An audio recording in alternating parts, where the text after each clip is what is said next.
Well, hi, my name is Greg Kress. I am the engineering instructor for Abaris training. I've been teaching at Abaris for 28 years.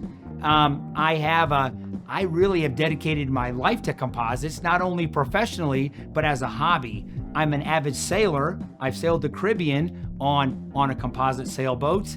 I'm an avid airplane pilot. I have my private pilot's license. I will say that I don't own a composite airplane, but I own a metal airplane, and I'm an avid aviation enthusiast all the way around. What I enjoy the most about being an Abaris instructor is the information that we teach in our classes is not information that students can learn at a university.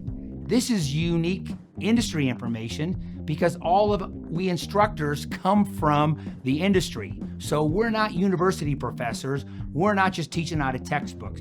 We're teaching real world industry information. And what I enjoy the most about being an instructor is the fact that I've spent my life trying to learn and figure out that information. And I love the opportunity to share that with the younger generations.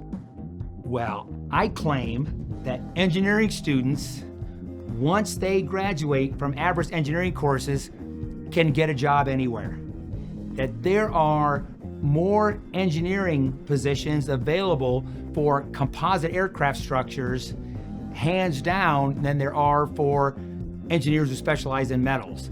And so there is a ton of opportunity for engineers who are willing to take the time to really learn the material. So not only do they need to take an Abaris class, and we work hard while we're here, but then when the class is over and they take the information home with them, I tell them all, there's still stuff that you need to study. But if they're willing to put the effort in, I tell them that the opportunity is endless in the world of composite engineering.